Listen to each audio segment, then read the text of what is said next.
নিরামিষ দিনে যদি এই রকমভাবে এঁচোড় রান্না করা যায় তাহলে এই এঁচোড় দিয়েই এক থালা ভাত খেয়ে নেওয়া যাবে।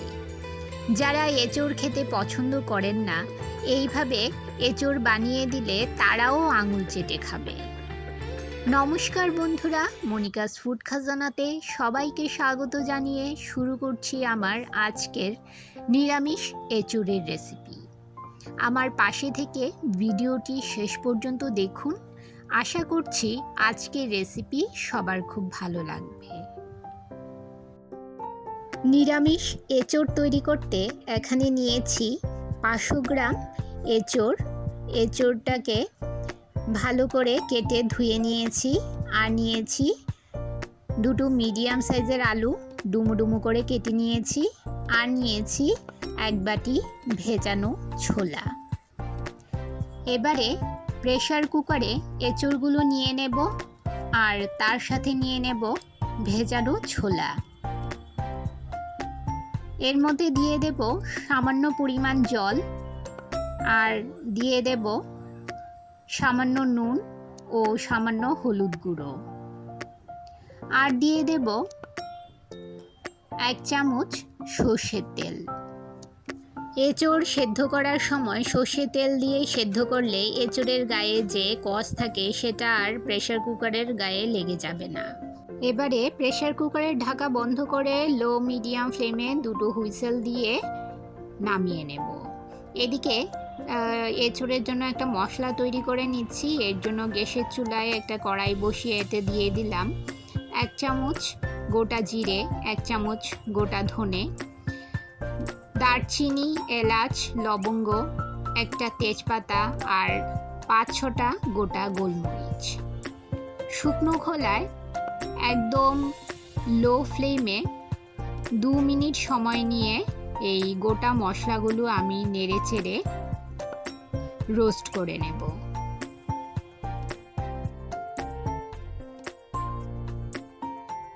এদিকে প্রেসার কুকারে দুটো সিটি দিয়ে এঁচোড়টাকে নামিয়ে নেব।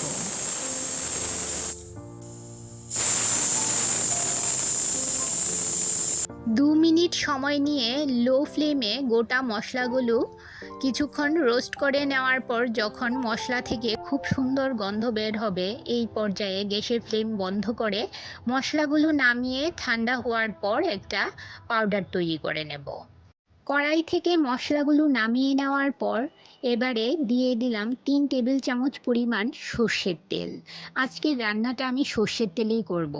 আপনারা চাইলে যে কোনো তেলেই রান্নাটা করতে পারেন, সর্ষের তেল অথবা রিফাইন্ড অয়েল যে কোনো তেলেই রান্নাটা করতে পারেন। তেল গরম হলে কেটে রাখা আলুগুলো এতে দিয়ে দিলাম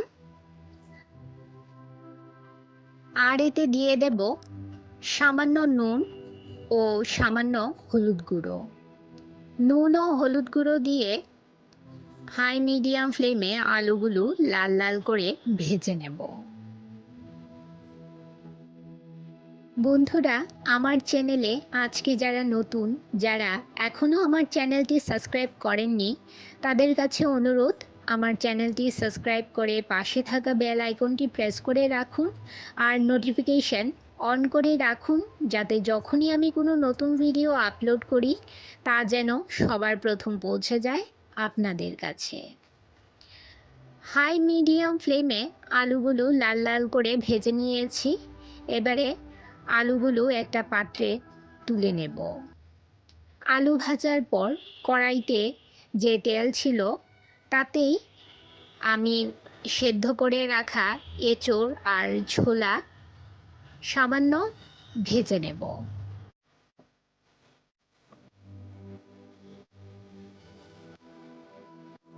এঁচোড় ও ছোলা ভাজতে ভাজতে একটা মশলা তৈরি করে নেব।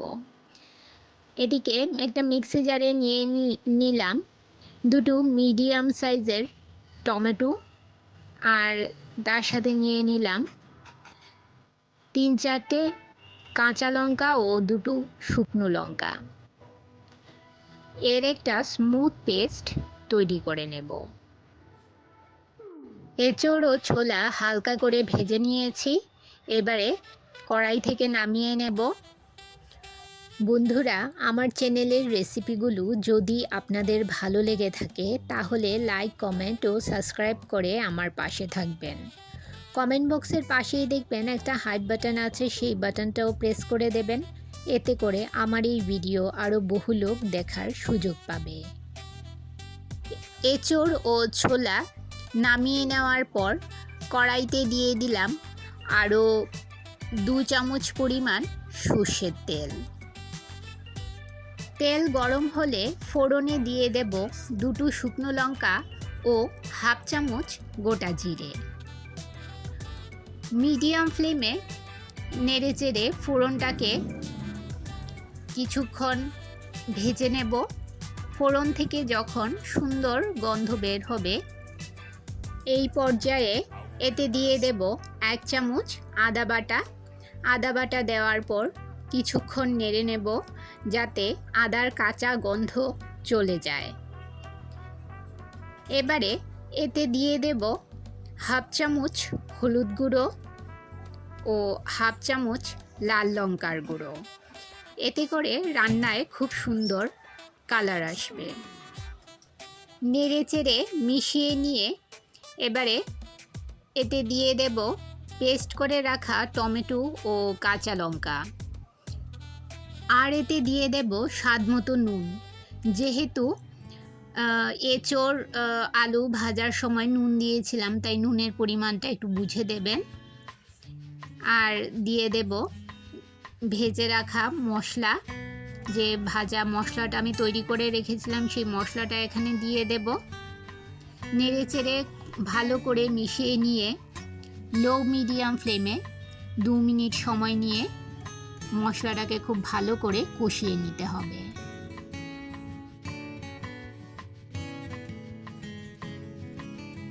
মশলা খুব ভালো করে কষিয়ে নেওয়ার পর এতে দিয়ে দিলাম ভেজে রাখা আলু, এঁচোড় ও ছোলা।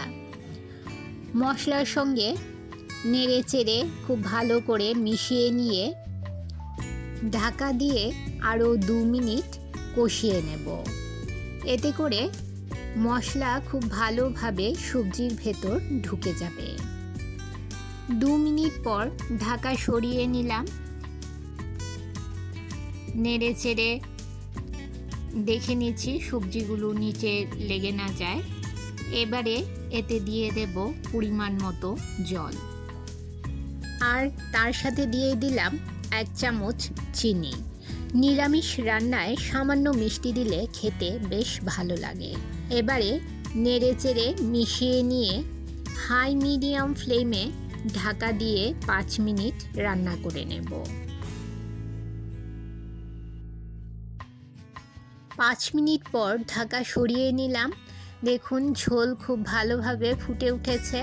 এবারে এতে দিয়ে দিলাম 1 চামচ গরম মশলা গুঁড়ো আর দিয়ে দিলাম 1 চামচ ঘি। নিরামিষ রান্নায় গরম মশলা ও ঘি দিলে এর মধ্যে খুব ভালো একটা ফ্লেভার আসে। গরম মশলা ও ঘি দিয়ে নেড়েচেড়ে ভালো করে মিশিয়ে নেব। এইভাবে একবার এঁচোড় রান্না করে দেখবেন বন্ধুরা, যারা এঁচোড় খান না তারাও আঙুল চেটে খাবেন। সবশেষে দিয়ে দিলাম সামান্য ধনেপাতা কুচি। আমি জাস্ট দেখার সৌন্দর্যের জন্য এই ধনেপাতা কুচি ব্যবহার করলাম, আপনারা চাইলে নাও দিতে পারেন। এবারে গ্যাসের ফ্লেম বন্ধ করে দেব আমার নিরামিষ এঁচোড়ের রেসিপি পরিবেশন করার জন্য একদম রেডি। দুপুরের লাঞ্চ হোক কিংবা রাতের ডিনার, নিরামিষ দিনে আপনারা এই এঁচোড়ের রেসিপিটি তৈরি করে খেতে পারেন। সাদা ভাত, ফ্রাইড রাইস, রুটি, লুচি, পরোটা সব কিছুর সঙ্গেই খেতে দুর্দান্ত লাগে এই এঁচোড়ের রেসিপিটি। আমার পাশে থেকে ভিডিওটি এই পর্যন্ত দেখার জন্য সকলকে জানাই অসংখ্য ধন্যবাদ।